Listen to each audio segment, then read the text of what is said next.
Hello friends, कैसे हैं आप सभी का भक्ति पूजा पाठ चैनल में बहुत बहुत स्वागत है। फ्रेंड्स, हम लोग विष्णु पुराण कथा सुन रहे थे, तो अब कुछ कथाएं जो शेष रह गई हैं वो इस भाग में हम लोग सुनते हैं। ठीक है। जिन क्षत्रिय बालकों को ब्राह्मण परिवारों तथा आश्रमों में छिपा दिया गया था, कश्यप ने परशुराम से प्राप्त भूमि उनमें फिर से बांट दी। इस प्रकार क्षत्रियों के राज्य पुनः स्थापित हो गए। देखिए, ये जो कथा थी, ये आखिरी भाग जो है वो था राजा परशुराम की कथा का। अब हम आगे जो शुरू करने वाले हैं वह राजा रघु के बारे में, जो कि इक्ष्वाकु वंश के थे, उनके बारे में आगे की कथा सुनेंगे। राजा इक्ष्वाकु के वंश में राजा रघु उत्पन्न हुए। राजा रघु इतने प्रतापी और यशस्वी हुए कि इनके नाम पर ही इनका वंश विख्यात हो गया। इसी रघुवंश में बहुत समय बाद विष्णु ने राजा दशरथ के सबसे बड़े पुत्र राम के रूप में अवतार लिया। उन्होंने मनुष्य के सामने आदर्श जीवन का उदाहरण रखा और मनुष्य के विकास के मार्ग में रोड़ा अटकाने वाले असुरों का वध करके आदर्श रामराज्य की स्थापना की। हिरण्यकश्यप और हिरण्याक्ष ने विष्णु ने नरसिंह अवतार के रूप में मार दिया। दूसरे जन्म में ये दोनों राक्षस रावण और कुंभकर्ण बनकर संसार को फिर से सताने लगे।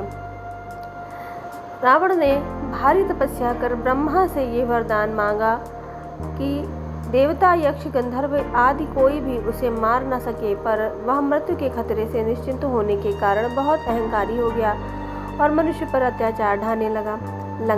रावण ने लंका से कुबेर को भगाकर लंका और उसके पुष्पक दोनों पर अधिकार कर लिया। उसने राक्षसों का संगठन कर कई अन्य लोगों को भी जीता। रावण के 10 सिर थे, इसलिए यह दशानन और दशकंठ के नाम से पुकारा जाता था। एक बार अपनी 20 भुजाओं के बल पर घमंड होने के कारण इसने कैलाश पर आक्रमण कर दिया। इस पर शिव जी ने अपने पांव के अंगूठे से इसे दबा दिया। वह एक शिला के नीचे दबकर पीड़ा से कराह उठा। तब से इसका नाम रावण पड़ गया। रावण ने शिव जी को क्रोधित जानकर उन्हें प्रसन्न करने के लिए अपने सभी सिर काट कर उन्हें भेंट कर दिए, तो शिव जी प्रसन्न हो गए और वह तब से महान शिव भक्त बन गया। रावण जितना वीर और पराक्रमी था, उतना ही वह दुष्ट भी था। नारियों का अपहरण करके उन्हें बंदी बनाना उसका नियम सा हो गया था। इस पाप के कारण उसे यह श्राप मिला कि यदि वह किसी पर नारी के साथ बलात्कार करेगा तो उसके 10 सिर फट कर टुकड़े टुकड़े हो जाएंगे। मैं की पुत्री मंदोदरी रावण की पत्नी थी। वह अपने पति के हित की कामना से रावण को सद्मार्ग पर चलने के लिए समझाती थी।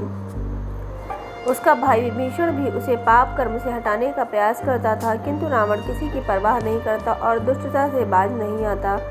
विंध्याचल पर के दक्षिण भाग तक रावण के राज्य की सीमा फैली थी। इससे के राक्षस आर्यावर्त में होने वाले यज्ञों में विघ्न डालते और यहाँ के ऋषि मुनियों को मारते सताते। आश्रमों और गांवों को जलाने तथा निर्दोष लोगों को कष्ट देने में उन्हें बड़ा आनंद आता था। उन्हीं दिनों कृष्णध्वज नामक एक राजर्षि ने वेदों के पाठ द्वारा एक पुत्री को प्राप्त किया। इसका नाम वेदवती था। वह विष्णु को अपने पति के रूप में पाना चाहती थी, इसके लिए उसने घोर तपस्या की। रावण उसे प्राप्त करना चाहता था, इसलिए उसने वेदवती से कहा, मैं विष्णु से भी महान हूँ, इसलिए पति के रूप में मेरा वरण कर मेरे साथ लंका चल। वेदवती ने इस पर रावण का अपमान किया। रावण ने उसका जूड़ा पकड़कर घसीटते हुए अपने साथ ले जाना चाहा। वेदवती ने क्रोध हो रावण को श्राप दे दिया, अरे दुष्ट, तूने मेरे शरीर का स्पर्श कर अपवित्र कर दिया है, इसलिए अब देह को अब मैं त्याग दूंगी, परंतु याद रख, मैं अगले जन्म में लंका में ही जन्म लेकर तुम्हारे नाश का कारण बनूंगी। भगवान विष्णु राम के रूप में मेरा वर्ण करेंगे। इतना कहकर वेदवती वियोग बल से अग्नि प्रज्वलित कर उसमें जलकर भस्म हो गई। राक्षसों का अत्याचार समय के साथ बढ़ता गया और उनके पाप से पृथ्वी त्राहि त्राहि कर उठी। संसार के कल्याण के लिए विष्णु के अवतार का समय निकट आ गया था, इसलिए विष्णु ने मनुष्य रूप में और देवताओं ने वानरों के रूप में जन्म ले लिया। महाराज दशरथ ने पुत्र कामेष्टि यज्ञ बिना किसी विघ्न बाधा को पूरा कर लिया। यज्ञ कुंड से अग्निदेव खीर का पात्र ले प्रकट हुए और उन्होंने यह पात्र राजा दशरथ को प्रदान किया। दशरथ ने यह खीर आदि कौशल्या और कैकेयी में बांट दी। दशरथ की 3 रानियां थी, कौशल्या, कैकेयी और सुमित्रा। कौशल्या और कैकेयी ने अपने अपने हिस्से से थोड़ी खीर सुमित्रा को भी दी। चैत्र शुक्ल नवमी के दिन कौशल्या के गर्भ से विष्णु नील मेघ कांति के साथ श्री राम के रूप में अवतरित हुए। कैकेयी के गर्भ से विष्णु के शंख और पद्म के अंश लेकर भरत प्रकट हुए। शेषनाग कांच लेकर स्वर्णिम वर्ण के लक्ष्मण और विष्णु के चक्र और गदा के अंश से माणिक कांति वाले शत्रुघ्न सुमित्रा के गर्भ से पैदा हुए। चैत्र शुक्ल नवमी को कौशल राज्य भर में रामनवमी के रूप में आनंदोत्सव मनाया जाता है।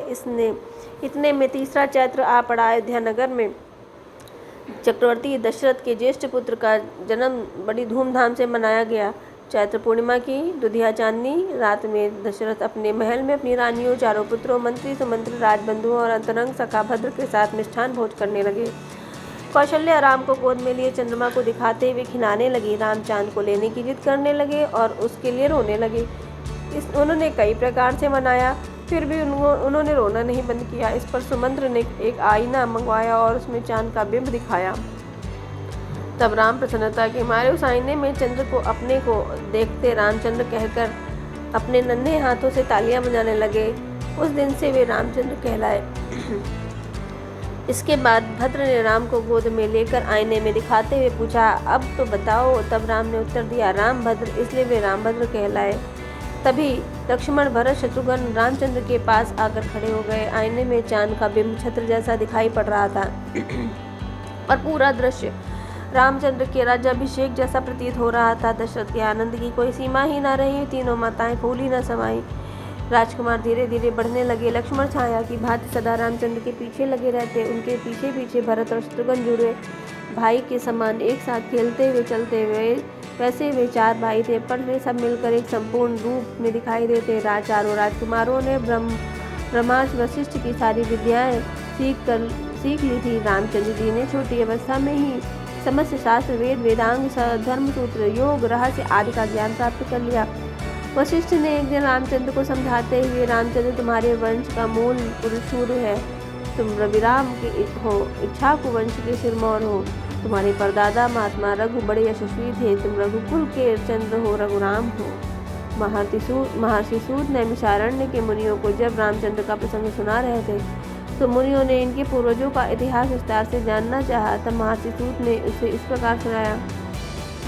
महाकल्प के प्रारंभ में विवस्वत नाम के द्युतिमान हुए। सूर्य के पुत्र वैवस्वत मनु हुए। वैवस्वत मनु के इक्ष्वाकु आदि 10 पुत्र हुए। वे सब महान चक्रवर्ती हुए और उन सब ने इस पृथ्वी पर हजारों वर्षों तक राज्य किया। इक्ष्वाकु वंश में दिलीप और रघु बड़े ही प्रतापी धर्मार्थ चक्रवर्ती के रूप में यशस्वी हुए। महाराजा दिलीप ने संतान प्राप्ति के लिए अपने कुल से गुरु वशिष्ठ की सलाह मांगी। उनके आदेशानुसार राजा कामधेनु की अंश नंदिनी की बड़ी श्रद्धा भक्ति के साथ सेवा अर्चना करने लगे। एक दिन महाराजा दिलीप नंदिनी को जंगल में चरा रहे थे।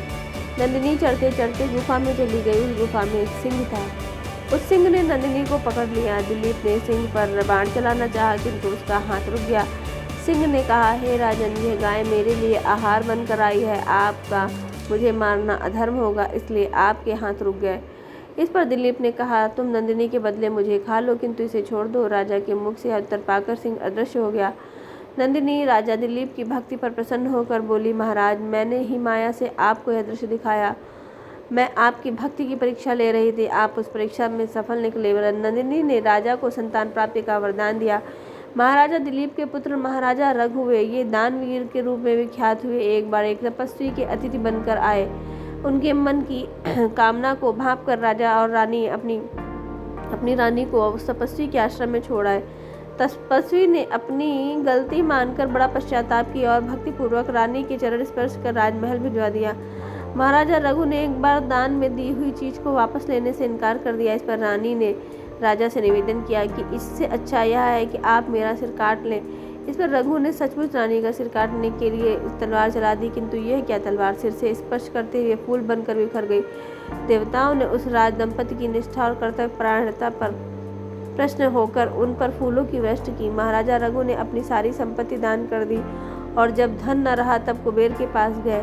कुबेर ने आदरपूर्वक उनका स्वागत किया और उनकी इच्छा के अनुसार धन देकर विदा किया। रघु ने सारा धन याचकों में बांट दिया। महाराजा रघु के पुत्र थे अज। महाराजा अज बड़े शूरवीर और पराक्रमी थे। एक बार स्वयंवर में भोजराज की पुत्री इंदुमती ने उन्हें वर लिया। राजा अज इंदुमती को साथ लेकर चल पड़े। एक दिन राजा अज इंदुमती के साथ उद्यान में घूम रहे थे। तभी आकाश मार्ग से नारद जी जा रहे थे। अचानक उनकी वीणा से लिपटी देवलोक की पुष्पमाला हवा में उड़ती हुई वहां आई और इंदुमती के कंठ में जा पड़ी। इससे इंदुमती की उसी घड़ी मृत्यु हो गई। राजा पत्नी की मृत्यु देख शोक में रोने लगे। तभी नारद वहां प्रकट हुए तथा राजा को उन्होंने इंदुमती के पूर्व जन्म की कहानी सुनाई।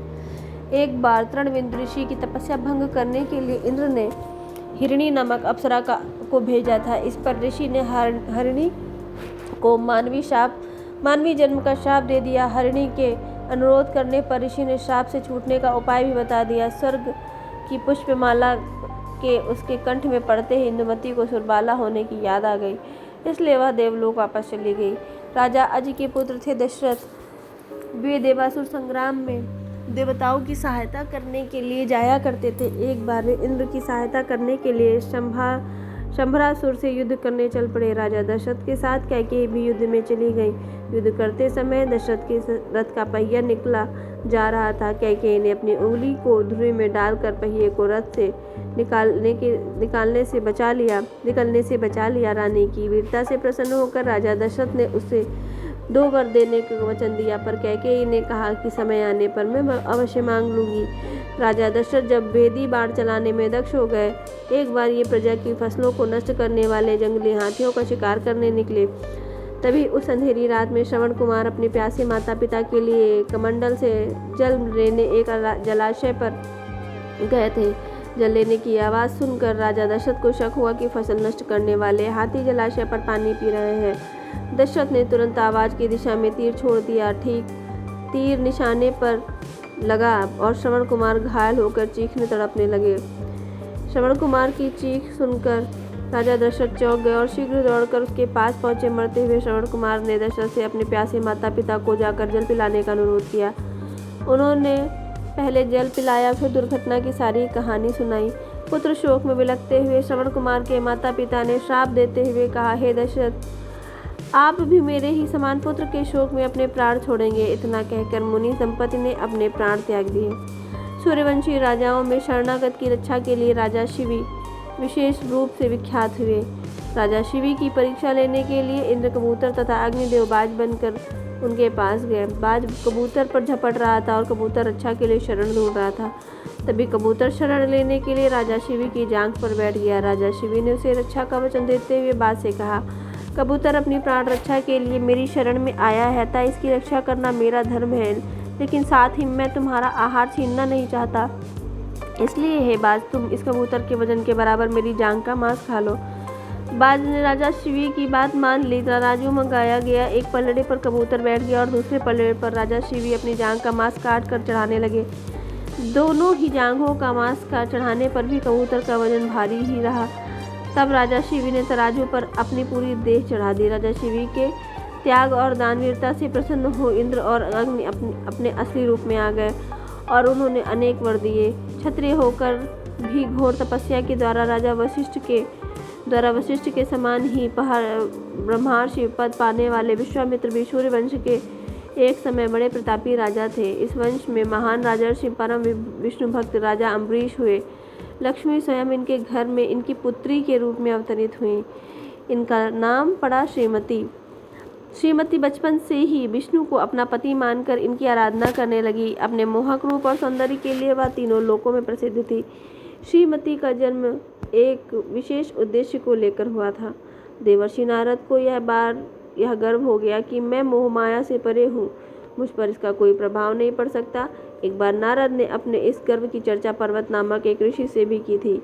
एक बार घूमते घूमते नारद और पर्वत दोनों ऋषि राजा अम्बरीश के यहाँ पधारे। राजा ने उनका यथोचित आदर सत्कार किया और अपनी पुत्री श्रीमती को आशीर्वाद देने की प्रार्थना की। जब श्रीमती ने आशीर्वाद लेने के लिए दोनों ऋषियों को प्रणाम किया, तब उन पर विष्णु की माया छा गई और वे दोनों श्रीमती का सौंदर्य देखकर सारा ज्ञान भूल गए और उससे विवाह करने को दोनों आपस में लड़ने लगे। राजा अम्बरीश को ऋषियों के इस व्यवहार पर बड़ा आश्चर्य और दुख हुआ। श्रीमती के अनुरोध पर अम्बरीश ने उसके विवाह के लिए स्वयंवर की घोषणा कर दी। स्वयंवर की घोषणा सुनकर दोनों ऋषि वहाँ से चले गए। स्वर्ग में वापस जाकर भी नारद श्रीमती को भूल न सके और उससे विवाह के लिए विष्णु से अपना सुंदर रूप देने की प्रार्थना की। इधर पर्वत ईर्ष्यावश विष्णु से यह अनुरोध करने आया कि स्वयंवर में जाने के लिए वे नारद को बंदर का मुख दे दें।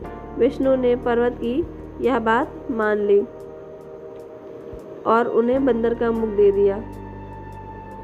इसके आगे की कथा अगले अध्याय में।